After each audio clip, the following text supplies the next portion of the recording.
Não tem como ignorar. O fato que explodiu agora exige uma análise fria e direta sobre os desdobramentos. Fique até o final, porque você vai entender o impacto real disso tudo e terá elementos para responder a pergunta que vou te fazer. Eles querem esconder, nós mostramos.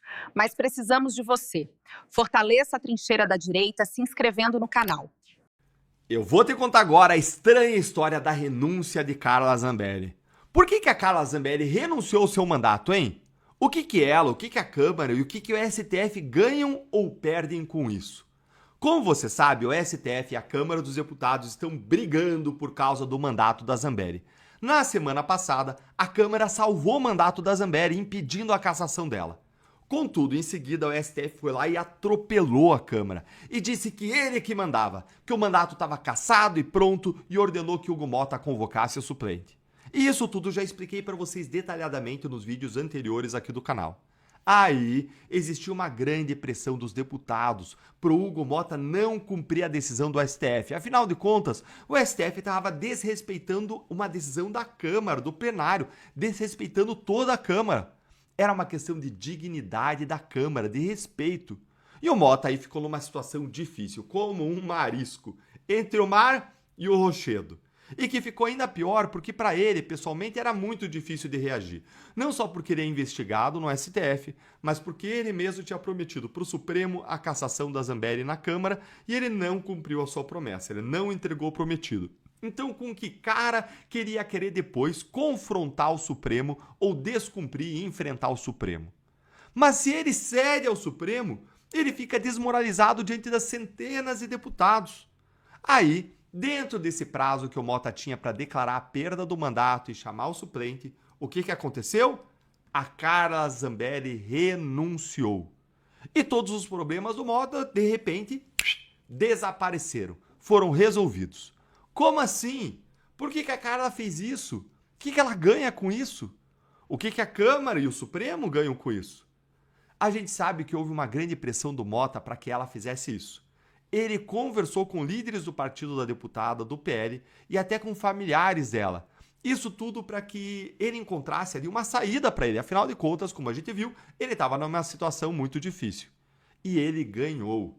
Com a renúncia da Carla, Motta tem o discurso para os seus colegas deputados de que ele não se submeteu ao que Moraes tinha ordenado. Sim, Motta ganhou. Mas será que essa renúncia muda alguma coisa para Zambelli?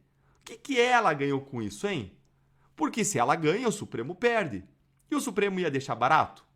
Enquanto eu respondo isso para você, essa série de questões intrigantes, senta o dedo aí no like, se inscreve no canal, ativa o sininho para você receber novos conteúdos e entender o que está acontecendo nos bastidores. Vamos avançar. O que a Zambelli ela ganha com a renúncia, hein? Saiu uma nota oficial do deputado Sócines Cavalcante, líder do PL na Câmara dos Deputados. Olha aqui comigo a nota. Comunicado oficial. Renúncia da deputada Carla Zambelli. A renúncia não foi improvisada nem emocional. Foi uma decisão de estratégia diante de uma decisão vergonhosa do STF que ignorou o devido processo legal e avançou sobre garantias constitucionais básicas. Ao renunciar antes da conclusão da cassação, Carla Zambelli preserva direitos, amplia possibilidades de defesa e evita os efeitos mais graves de um julgamento claramente politizado, ganhando margem jurídica para buscar liberdade e permanecer na Itália. Isso não é fuga, é cálculo jurídico em ambiente de exceção. Quando a corte perde imparcialidade, a estratégia passa a ser a única forma de proteção do arbítrio. História e direito ensinam que quem entende o jogo institucional sobrevive a ele. Vejam, gente, a renúncia, ela não muda nada sobre a inelegibilidade da Carla, que decorre da condenação do Supremo. Eu não vejo também nada que a renúncia ajude em termos de processo na Itália, de não acontecer a extradição para o Brasil. Eu não vejo também a preservação de nenhum direito dela, ao contrário do que diz a nota. Nós sabemos que o Moraes iria impor a sua decisão de toda forma. O efeito da Zambelli se antecipar e renunciar é o mesmo do Moraes ir lá impor a decisão dele, não muda nada. Olha aqui o que disse o Gustavo Sambaio, professor de Direito Constitucional nessa matéria aqui do Globo. Como a deputada está manifestando a renúncia depois de uma ordem judicial determinando que, num prazo de 48 horas, a mesa diretora da Câmara se pronuncie para a perda do mandato, o STF considera inócua a renúncia da Zambelli. Com a perda do cargo e a condenação criminal transitada em julgado, ficam suspensos os direitos políticos da deputada. Ou seja, ela fica inelegível, ela não pode mais se candidatar. Então, eu não consigo ver, gente, nenhum ganho da Zambelli. E aí eu perguntei isso diretamente para o Dr. Fábio Pagnosi, que é o advogado da Zambelli, no programa Sem Rodeios da Gazeta do Povo nesta segunda-feira. Ele está fazendo um trabalho firme na defesa dela e ele não conseguiu me dar nenhuma razão para ela renunciar, nenhum benefício para ela, fora o que ele disse que existia aí um conforto psicológico dela não ser expulsa. Mas, gente, tem diferença?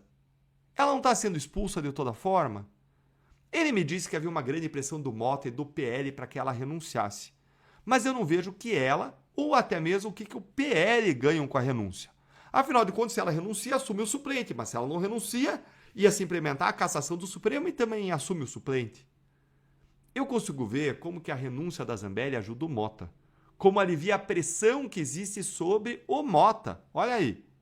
Afinal, o Mota, com essa renúncia da Zambelli, ele não precisaria cumprir a decisão do Moraes e ficar mal aí com os deputados. Eu também consigo ver que o STF ganha com isso. Afinal de contas, ele vai ganhar o que ele já ia ganhar de toda forma, né? Então ele troca 6 por meia dúzia, mas ele ganha o fim do mandato da Zambelli. Não tem um conflito institucional com a Câmara. Mas eu não consigo ver nada que a Zambelli ganhe com isso. Essa história toda, para mim, está muito estranha. Deve ter algum acordo de bastidores que a gente desconhece. Essa é a única explicação para mim. E isso tudo é especialmente relevante porque a Zambelli, ela não é a única deputada nessa situação. O delegado Ramagem, ele também foi condenado pelo STF e ele vai enfrentar a mesma situação que a Zambelli. Isso pode virar o foco de uma nova briga entre Mota e Moraes ainda nessa semana. Isso porque o Mota, ao que tudo indica, ele vai seguir o mesmo rito, o mesmo procedimento que ele adotou na Zambelli e que causou a ira do Moraes, ou seja, ele vai submeter a decisão do STF para o plenário. Será que aí ele vai investir, apostar as fichas, investir em articulação para garantir a cassação dele e não entrar em conflito? Será que é essa a estratégia?